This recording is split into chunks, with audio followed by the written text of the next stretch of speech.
અથશ્રી તુલસીપત્રમ ચેનલમાં હું અપર્ણા આપ સૌનું સ્વાગત કરું છું.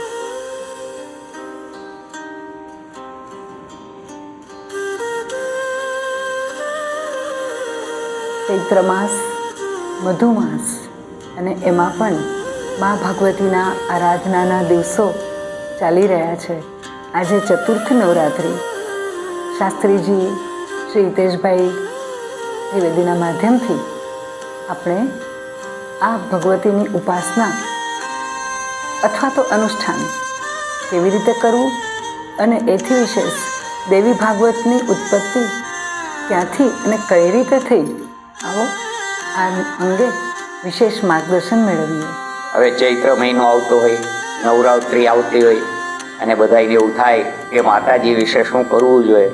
આપણામાં 18 પુરાણો બતાવ્યા.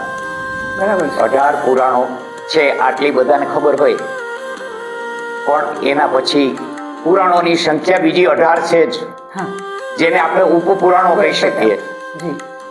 આ 18 પુરાણ, 18 ઉપપુરાણ ઉપર પણ 5 પુરાણ છે. અચ્છા. જેને આપણે ભગવાનની પ્રાપ્તિ માટેના ખાસ પુરાણો કહી શકીએ. બરાબર. આટલા પુરાણોમાં તમે ઘણી જગ્યાએ એવું જુઓ કે ગમે પરમાત્માનું સ્વરૂપ હોય, એમણે માતાજીની આરાધના કરેલી જ હોય. માતાજીની આરાધના વગર કોઈ કાર્ય તમારું સંપન્ન થાય એટલું બરોબર છે. કદાચ પૂરું તો ગમે માણસ ગમે કામ જેમ તેમ કરી શકે, પણ એમાં તમારી સફળતા પછી કીર્તિ અને તમારો આત્માનો આનંદ જો મેળવવો હોય તો માતાજીની આરાધના તો બધાના માટે ફરજિયાત જ છે. ચૈત્રી નવરાત્રીનું નવું વર્ષ શરૂ થાય તો બધાએ માતાજીની આરાધના કરવી જોઈએ. તો આરાધના કરવાના રસ્તા ને આવું બધું ઘણું ઘણું આપણને પૂછતા હોય. તો પહેલામાં પહેલું માતાજીની સાચી આરાધના જેને કરવી હોય એને આ 9 દિવસ માટે, જેમ ભાગવતજી છે એમ દેવી ભાગવતજી આખું આપણું એક પુરાણ છે દેવી ભાગવત. આ 9 દિવસનું પારાયણ તમારે કરવું જોઈએ. સાચી આરાધના આ છે. બરાબર. હવે બધી આરાધનાઓ બધા પરમાત્માની થતી હોય, છતાંય આપણે માતાજીની આરાધના વિશે જોઈએ છે તો માતાજીની આરાધના શ્રેષ્ઠ કીધી. તો હવે આપણને હું બતાવું કે પેલા મહાભારતની રચના થઈ. મહાભારત જયારે પૂરું થવા આવ્યું અને ત્યાંથી તમે જુઓ તો શ્રીમદ ભાગવત પુરાણની શરૂઆત થઈ. શ્રીમદ ભાગવત પુરાણ જ્યાં પૂરું થવા આવ્યું ત્યાંથી દેવી ભાગવતની શરૂઆત થઈ. આવી રીતે એક પછી એક જોડાયેલા છે, પણ વચમાં પણ જે ભાગવત છૂટી ગયા એમાંથી બીજા પુરાણોમાં આડકતરી રીતે વેદ વ્યાસજીએ આ બધું બાકીનું જે છૂટી ગયું હતું એ ધીરે ધીરે બતાવ્યું. તો અહીંયા પહેલામાં પહેલી આરાધના છે એ દેવી ભાગવતજીની આરાધના 9 દિવસમાં આનું પારાયણ કરવું, આવું લખેલું છે. હવે આ તો એક જાતની સપ્તાહ થઈ ગઈ. 9 દિવસનું પારાયણ હોય, ઘણા 15 દિવસનું કરે, જુદા જુદા એના પ્રયોગો છે. એ તમારે શું ઈચ્છા છે, મનોકામના પ્રમાણે આના દિવસો નક્કી થાય અને એનું પારાયણ થાય. બરાબર. હવે અત્યારે એટલો બધો સમય ન હોય તો પ્રચલિત છે દુર્ગા સપ્તશતી. 7 શ્લોક. સપ્તશતીના 7 શ્લોકથી ચાલુ થાય અને પછી આપણે કહી કે નવદુર્ગા માતાજી, જે બંગાળ બાજુ ને એ બાજુ કે અહીંયા આપણે નવચંડી કહી, ત્યાં નવદુર્ગા કહે છે. બરાબર. વસ્તુ એક જ છે. આ સપ્તશતીનો પાઠ છે, જો કોઈ કરી શકે તો 9 દિવસ સુધી આ પાઠ કરવો જોઈએ. 13 અધ્યાયનો પાઠ છે.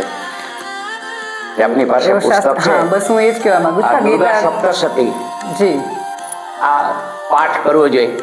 બરાબર છે. આ પાઠ તમે કરો 9 દિવસ. એટલે જો આ માતાજીનો પાઠ છે, સાંભળજો. માર્કંડેય પુરાણ, બ્રહ્મ પુરાણ અને દેવી ભાગવત ની અંદર માતાજીના બધા ચરિત્રો છે.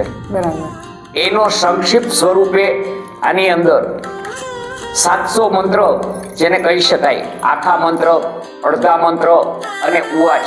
એટલે માર્કંડજીએ આવું કીધું, ઋષિએ આવું કીધું, રાજાએ આવું કીધું, કે આવું પૂછ્યું, એવા જે શબ્દ છે એને ગણતરી કરીને 700 મંત્રની સંખ્યા આપી છે.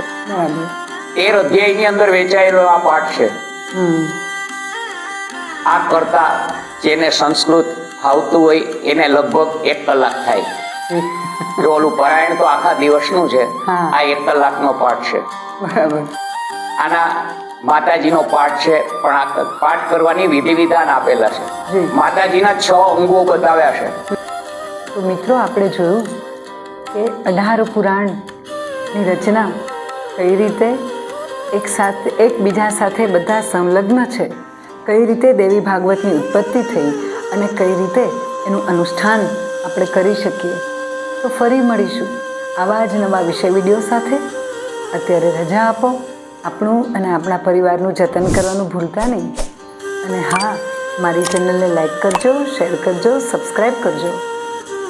અને એથી વિશેષ આપણે પણ જો આવું કોઈ અનુષ્ઠાન કરવા ઈચ્છતા હોઈએ અથવા એની વધુ માહિતી મેળવવા ઈચ્છતા હોઈએ તો જરૂરથી મને કોમેન્ટ કરીને જણાવજો. અને એ સિવાય સ્ક્રીન પર શાસ્ત્રીજીનો નંબર પણ છે, તો જરૂરથી આપણે શાસ્ત્રીજીનો કોન્ટેક કરીએ, જેથી કરીને મા ભગવતીની ઉપાસના, આરાધના કે અનુષ્ઠાન કઈ રીતે આપણે વધુ સરળ રીતે, વધુ સાચી રીતે કરી શકીએ એ અંગે જરૂરથી આપણને માર્ગદર્શન મળે. તો ફરી મળીશું. આવજો.